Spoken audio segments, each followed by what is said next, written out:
إذا مشاهدينا، آلام والتهابات الأذن موضوع نناقشه مع ضيفنا في الاستوديو الدكتور محمد ماعد المسالخي، استشاري أنف وأذن وحنجرة وجراحة الرأس والعنق. يا أهلا وسهلا بك دكتور، صباح الخير. صباح الخيرات، اهلا وسهلا فيكم الساده المشاهدين. أهلا وسهلا دكتور، وصباح الصحة والعافية.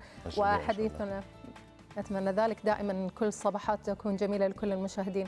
التهابات الأذن وألم الأذن قد تكون مشكلة كبيرة بالنسبة للطفل. ما هي الأسباب التي تؤدي إلى الألم في الأذن؟ التهابات الأذن هي من المشاكل الشائعة اللي بتجي بشكوى ألمية عند الطفل، بيراجع عنا العيادة بشكل كتير كبير إنه الطفل متآلم أو الرجل الكبير. التهابات الأذن هي الأشعة عند الأطفال، طبعا بسبب عدم نضوج عضو تشريحي محدد ضمن الرأس هو القناة أوستاكيوس. ممكن نحكي عنها بعد شوي بشكل تفصيلي، بتشرح الآلية المرضية لانتقال الالتهاب. الألم عند الطفل ممكن يكون لعدة أسباب، أهمها التهاب الأذن الوسطى الحاد. ممكن أنه بيكون انصاب بمرشح أو التهاب طرق تنفسية علوية. الطفل أخذ علاج بس بعد ممكن أسبوع بلش يشتكي من ألم بإذنه كثير شديد. هذا الألم بيكون بطرف واحد أو طرفين، بيكون بشكل كتير كبير مؤلم غير محتمل، طاعن عميق، بيحتاج فعلا لمتابعة دقيقة.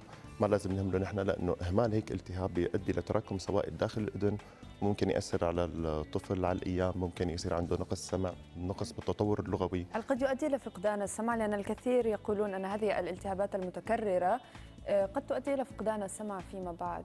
ليس فقدان سمع، هو بيصير عند الطفل نقص بالسمع. وجود جوف الأذن، هو الأذن عبارة تشريحيا عن جوفين. ثلاثة أجواف اللي بيهمني حاليا فيها من موضوع الالتهابات عند الأطفال هي الأذن الخارجية والوسطى اللي بيفصل بينهم الطبلة أو غشاء الطبل. هو لازم يكون جوف هوائي متعادل الضغط خارجا وداخلا. أذن خارجية غشاء طبل، أذن داخلية بضغط متعادل من ناحية الهواء. في حال وجود التهاب، هذا الشيء يؤدي لتراكم سوائل داخل الأذن. وجود من العظيمات المسؤولة عن نقل السمع داخل الأذن الوسطى قد تتضاعف وظيفتها، يؤدي إلى نقص السمع بدرجة مقبولة جدا، تؤدي لتأخر التطور اللغوي عند الطفل. الطفل مثل ما أنتم بتعرفوا أكيد، والكل بيعرف أنه بأول مرحلة حياته في عنده شغلة اسمها اللغة الاستقبالية. هي اللغة الاستقبالية إذا كان الطفل ما بيسمع الكلام بشكل تماما، إذا أنا يعني هو لازم يضل يسمع أمه وأبوه شو عم يخبروه، شو عم كلام، ضل يسمع من هون وكلام. هي اسمها اللغة الاستقبالية. إذا ما سمعهم مزبوط حيصير عنده تأخر بالنطق وتأخر لغوي، وهذا هو اللي حيسبب لنا المشاكل عند الطفل.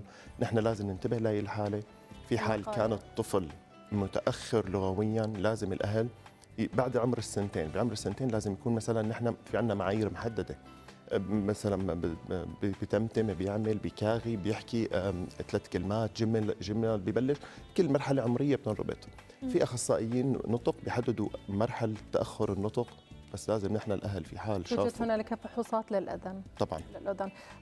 مع دخول فصل الشتاء، ونحن الآن دخلنا رسميا في هذا الفصل تحديدا، تكثر آلام الأذن. ما هي الأسباب؟ لماذا تترافق آلام الأذن في هذا الفصل تحديدا وتتضاعف؟ تمام. هلا فصل الشتاء يعني هواء بارد، ودائما الهواء البارد بيعمل مشكلة على الأذن بطريقتين. المشكلة الأولى أنه الهواء البارد بيضاعف المناعة بشكل عام بالجسم. مجرد ما الواحد يتعرض له لفترة طويلة، وكل ما زاد نسبة التعرض للهواء البارد أكثر، كل ما كانت مناعته أضعف فترة أكبر. ونحن بالفصل الشتاء عموما في نسبة زيادة عدد الجراثيم والفيروس. هدول إذا زادوا ونحن عندنا ضعف مناعة، والهواء البارد بيضعف الدوران الدموي، معناها نحن بس يفوتوا الجراثيم ما بقى يلاقوا جهاز مناعي وخط دفاعي أولي اللي هو موجود بالطريق التنفسي، بيعمل التهاب طرق تنفسية علوية اللي هي بتزيد بفترة الشتاء. مجرد ما صار هذا الالتهاب ممكن يسبب آلام الأذن بطريقين. ممكن ينتقل عن طريق قناة اسمها قناة أوستاكيوس أو ستيكين تيوب. هي القناة بتوصل بين الأنف والأذن، وهي مسؤولة فعلا عن معادلة الضغط الهواء، لأنه أنا مثل ما قلت لكم قبل شوي، الأذن من برا فيها هواء وبيفصل غشاء طبل عقيم ما بيدخل لا هواء ولا مي عن طريقه. بعدين الأذن الوسطى، طب هي الأذن الوسطى شلون بيدخلها الهواء؟ يعني شلون بده يصير تعادل الضغط بين برا وجوا؟ عن طريق القناة أوستاكيوس. فأي مشكلة بالطريق التنفسي العلوي بتأثر على قناة أوستاكيوس، يعني الفوهة تبعها اللي بالأنف اللي مسؤولة عن إدخال الهواء، بتؤدي لضغط سلبي بالأذن، تجمع سوائل، بيئة مناسبة لنمو الجراثيم، التهابات الأذن الوسطى. ومثل ما معروف عند الأطفال، جوف الأذن الوسطى هو جوف ضيق.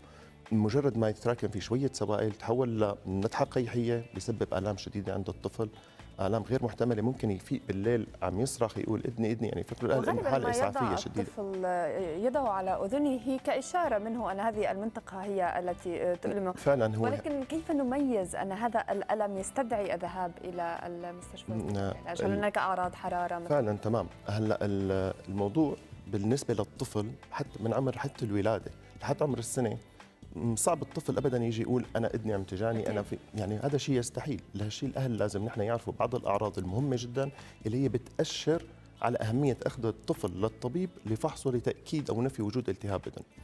اهم هي الاعراض مثلا تغير عادات النوم. انا عندي ابني كان يفيق مرتين باليوم بالليل، بيفيق بيرضع بينام.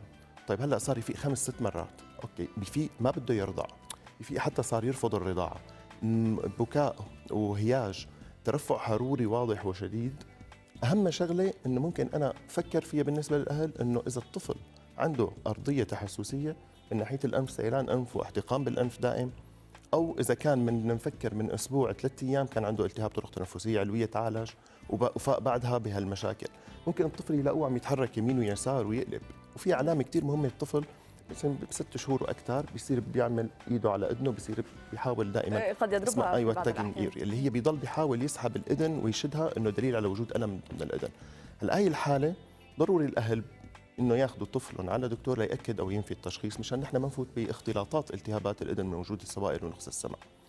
في يعني كمان عرض كثير مهم بيأكد وجود التهاب الاذن 100%، هي مرحله نهائيه من الالتهاب. ببلش الالم يخف عند الطفل، التهاب الاذن الحاد عند الطفل بينتهي بثقب غشاء الطفل بعد تجمع القيح بالاذن، ببلش سيلان مخاطي لونه اصفر من الاذن. هذا السيلان المخاطي هو يؤكد تشخيص التهاب اذن، بس نحن هون وصلنا لمرحله نهائيه من ثقب الغشاء وكذا، فبس بيراجعوا الطبيب مشان ياخذوا التعليمات اللي هي اهمها حمايه الاذن من المي، ممكن الصدات الحيويه مشان يساعد على التئام غشاء الطفل، وهي من الحالات الشائعه جدا. إذن يجب الاهتمام بالتوجه إلى الطبيب مباشرة. توجد حالة قد تكون غريبة نوعا ما إذا ما استمع إليها المشاهد، آلام الأذن أو ألم الأذن الغامض الذي ينشأ من منشأ غير الأذن، ما هي هذه الحالة تحديدا؟ كمان حالة، يعني إذا بدنا نعتبر إنه نحن بيجينا 100 مريض على العيادة، لا يقل عن 40 منهم بيجوا بألم بالأذن بس منشأ ماله الأذن، وهذا فعلا بيسموه الميستري اير بين، يعني انه الم اذن غامض، هو ريفيرت بين حتى كمصطلح طبي انه الم مراجع، هو الم ماله، هو الم بيفسره المريض كالم بالاذن لكن هو ما له علاقه. كمثال بسيط عليه قبل ما ادخل بشويه تفصيل فيه، معروف انه الطفل عنده ببلش بزوغ الاسنان عنده ظهورها من فتره 6 اشهر حتى 3 سنوات، بمثلا 6 و9 12 15 شهر، يعني زائد ناقص 1 شهر. فتره ظهور الاسنان تترافق عند الطفل بهياج والم وترفع حروري وزياده افراز اللعاب. طيب هذا الشيء اذا نحن رحنا فحصنا الاذن طفل عند دكتور وهو دائما عم اعطى الاعراض اللي بيضل بيسحب اذنه ومتالم وعم يفيق، وفحصنا الاذن حنلاقيها طبيعيه، لانه هذا اسمه الم الراجع نتيجه عصب خاص بالاذن. هو يعني شغله كثير يعني ما بدنا ندخل فيها شوي يعني دقيقه، لكن هو عصب بيعصب نفس الفك العلوي والسفلي وبيعصب الاذن حسيا. فهذا العصب نفسه بياخذ اشاره راجعه انه في الم بالاذن، لكن هو الالم حقيقه من بزوغ الاسنان. هيك حاله بسيطه وهي شائعه ومعروفه، بس في حالات كثير مهمه حاحاول هيك لخصها بطريقه مكان الالم. يعني انا اذا اجاني مريض على العياده عم يشتكي من الم امام الاذن بهالمنطقه بالذات، هذا الالم يعني ممكن انا بعد الفحص وانه الدقيق اللي بدنا نتاكد منه انه الاذن سليمه بده يتفسر بشغله من 3، يعني مثلا يا اما بده يكون عندي مثلا مشاكل بالاسنان، مثلا انا كبير السن اجاني واذنه طبيعيه وعم يشتكي من الم بالاذن، هو الالم حاد شديد يعني مزعج جدا، هذا بيكون عنده مشاكل بالاسنان من نخر من خراج، لازم يشوف دكتور يعني الاسنان او الجراحه الفكيه. إذن اكثر من طبيب بالامكان انه يعالج هذه الحاله، طبيب الاذن وايضا طبيب الاسنان. طبيب الاسنان، طبيب الجراحه العصبيه، مشاكل الديسكات الرقبيه الفقريه ممكن تسبب الام بالاذن بالمنطقه خلف الاذن. ونتمنى اكيد دائما الصحه والسلامه لجميع مشاهدينا ومستمعينا. الدكتور محمد معد المسالخي، استشاري انف واذن وحنجره وجراحه الراس والعنق، شكرا جزيلا لك على وجودك. شكرا دكتور. هذه الفقرة تأتيكم برعاية مؤسسة الرعاية الصحية الأولية. وصلنا معكم إلى نهاية الساعة الأولى من هذا الصباح، وننتظر تواصلكم معنا في ساعتنا الثانية. إلى اللقاء.